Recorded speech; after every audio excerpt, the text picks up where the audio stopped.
Sergio Oliva looked like something from another galaxy. I want to let him go first, and he walked off the stage. He just kept posing and posing and posing and posing. That's how he got basically his setup of actually, going into the Mr Olympia, winning the 6th Mr Olympia title. It's all staged. He's creating all these stories, and nobody can say anything. But if you run the organization, you're able to do that. Joe WEIDER writes an article about Sergio, that Sergio is a chicken without a head. A chicken, yeah, I remember that. And here's the article with Frank Zane on the cover. It says, Sergio Oliva, a chicken without a head, by Joe WEIDER. Yeah. But that's page 1. On page 2, he goes full-blown commando. He's using the words whore and hooker. There's the first one that got canceled. It was Sergio.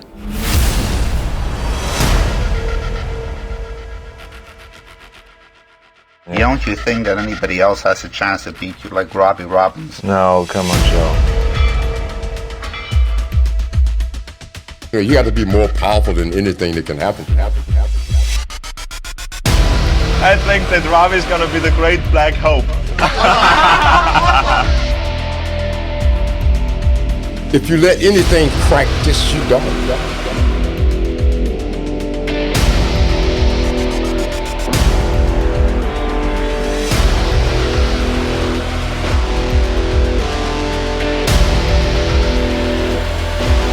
When he flipped it off, everybody was like,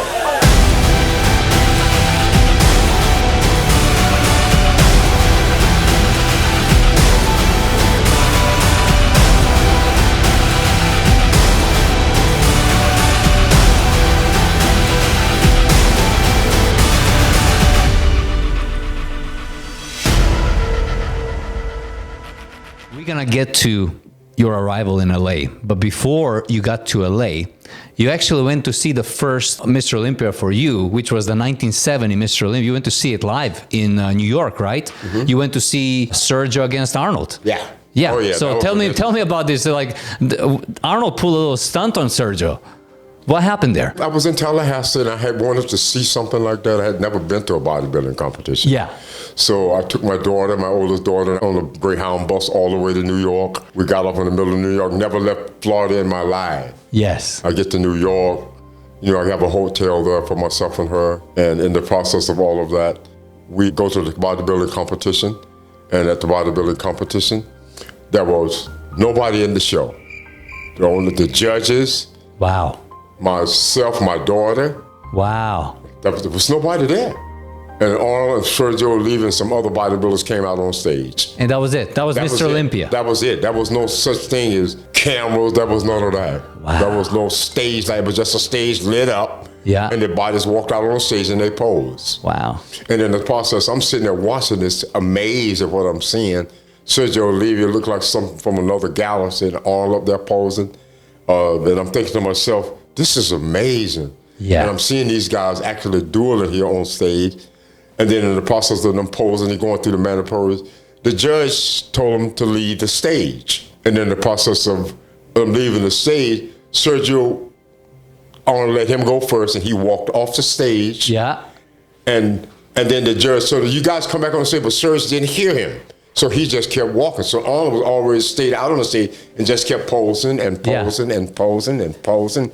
And then they gave Arnold the Mr. Olympia championship. I saw footage when Sergio stepped down. Arnold was like, "Where are you going? You quitting?" Almost like you just quit. Exactly. He made a scene out of it. Yeah, he made a scene out of it. And that's how he won his first Mr. Olympia. Yeah. Yeah. You both have a thing for fashion, both you and Sergio. I mean, you can see very fashionable, very fashionable. Very fashionable. But you also, both of you have amazing physiques. Oh, yeah, amazing. And you've competed together. You've competed in, was it in WABA? In WABA, yeah. So before the Olympia 1970, I don't know if you know, but I did my research. Arnold beat Sergio 2 weeks prior. Here's what happened. Here's my research. This book is by Randy Roach. It's called Muscle, Smoke, and Mirrors, Volume 2.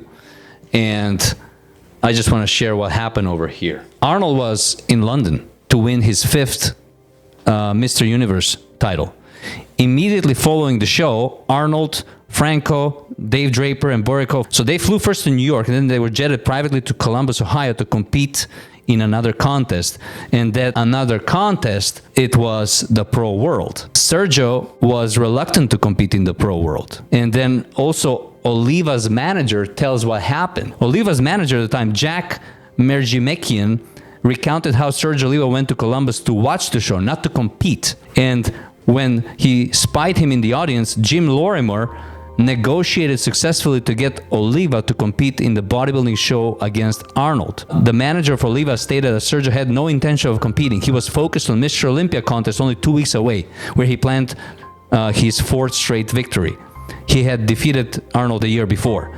And it says, although Oliva may not have prepared physically or psychologically to compete against Arnold, who was in top form, he allowed himself to be lured into the show and lost. Yeah. And after all, it's unlikely that Arnold was privately jetted into Columbus in order to lose to a black Cuban in front of a televised audience of millions. From Austria, welcome to our stage, please, Mr. Arnold Schwarzenegger. Arnold Schwarzenegger, 22 years of age, now living in Los Angeles. A few days ago in London, he won the Mr. Universe competition. Here he is trying to put back-to-back 2 great physique titles. This one for Mr. World. He's the challenger to Sergio Oliva. Mr. Arnold Schwarzenegger. And the winner, the challenger, coming into this competition. What a big day for this youngster from Austria, Arnold Schwarzenegger.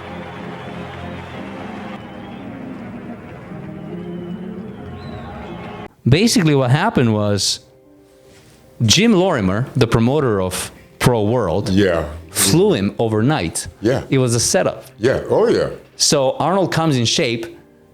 Sergio is not peaking yet, but somehow he got him to compete, and Arnold beats him. And this is 2 weeks before Mr. Olympia. Yeah. So now Arnold has momentum. And there was another thing that happened over dinner. Arnold tells him, if you were heavier 10 pounds, you would have beat me. So now Oliva puts 15 pounds, so he goes a little bit heavier. Yeah. And then Arnold puts the final nail in the coffin when he goes, what happened actually was like, I think we're done. We're both tired. And Sergio said, yeah, I think we're done. So he walks off the stage. And as soon as he walks off, Arnold goes, where are you going?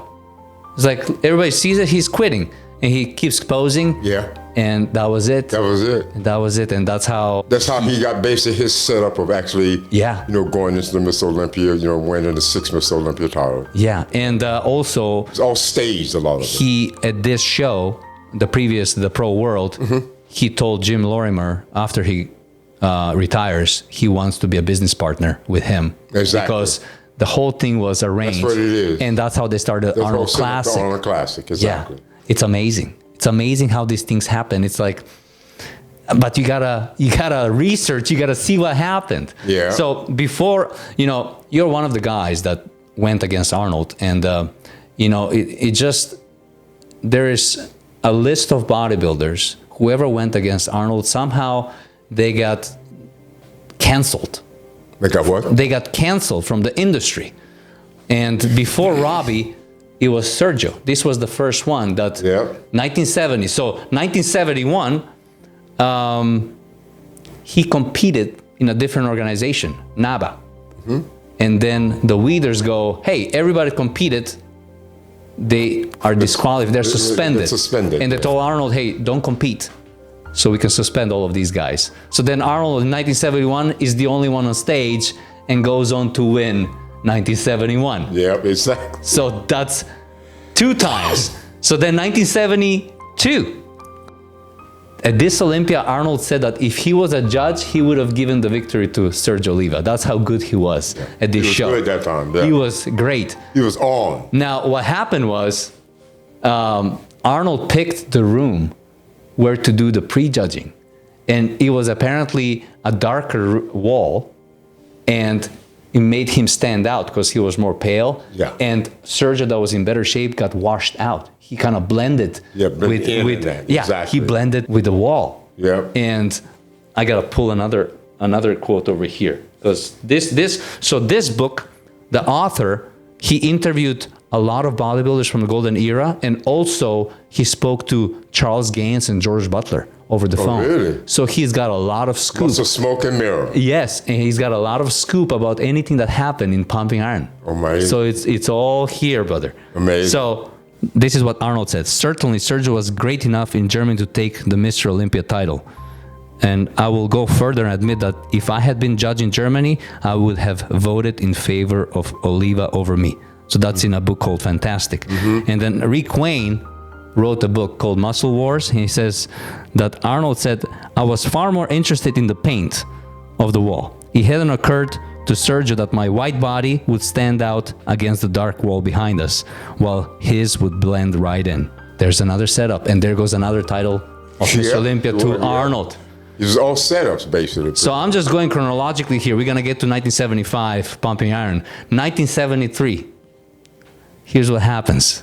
There is a contest in Tijuana, and the contest was Mr. International. Arnold was supposed to compete. He flies in with Joe WEIDER. Sergio tries to pull out the same trick that Arnold pulled on him in 1970. He tried to show up and compete against him. When Sergio shows up, WEIDER goes, wait, I need 3 of my judges, and I'm going to be a judge, and we're going to do the show this way. The promoter of the show, Eddie Silvestri, goes, you cannot do that. And then Joe WEIDER goes, well, in that case, Arnold, you're not competing. And they made this whole spectacle about Sergio, hey, come on, let's compete. And Joe's like, no, we have a competition Olympia in 4 weeks, so we're going to save it. So he didn't return the favor of what happened for the 70. And after that, WEIDER banned the promoter, Silvestri, and gave the promotion of that contest, Mr. International, to Arnold. So now Arnold became the promoter. Yep. Sergio Oliva gets banned. Amazing, isn't it? He gets banned, so he cannot compete. Anymore. And after he's being banned, Joe WEIDER writes an article about Sergio, that Sergio is a chicken without a head. He calls him a chicken. A chicken, yeah, I remember that. He cannot, and here's the article. It's in 1974 Muscle Builder, with Frank Zane on the cover. And it says, Sergio Oliva, a chicken without a head, by Joe WEIDER. But that's page 1. On page 2, he goes full-blown commando. He's using the words whore and hooker. Here's what he says. Unfortunately for Oliva, when his head eroded, so did his memory. This was the famous night that Dan Lurie clambered on stage and stormed at Sergio to retract his statements. Lurie had paid Sergio, a whore even then, to endorse his products. So this is back then when there was this situation between Dan Lurie and Sergio Oliva having some type of a contract. Joe WEIDER is alluding to this moment and using the W-H-O-R-E word. And then he goes, Dan Lurie became enraged. Sergio had given him old hooker's double cross. But now that Sergio cannot beat Arnold, he's once again a crony of Lurie's and saying anything old Danny Boy wants. Meaning, Sergio's back to Danny, since he's not with Joe WEIDER anymore. I remember that, And it says, bodybuilding's darkest hour. Because Sergio does not show up. Well, how are you going to show up if you're being banned? So he's creating all these stories, and nobody can say anything. If you run the organization, you're able to do that. You're running all the media. There's nothing you can do. So there goes 73. 74, he cannot compete because he's gone for 10 years until 1984 Olympia when you guys went head to head. And there's the first one that got canceled. It was Sergio.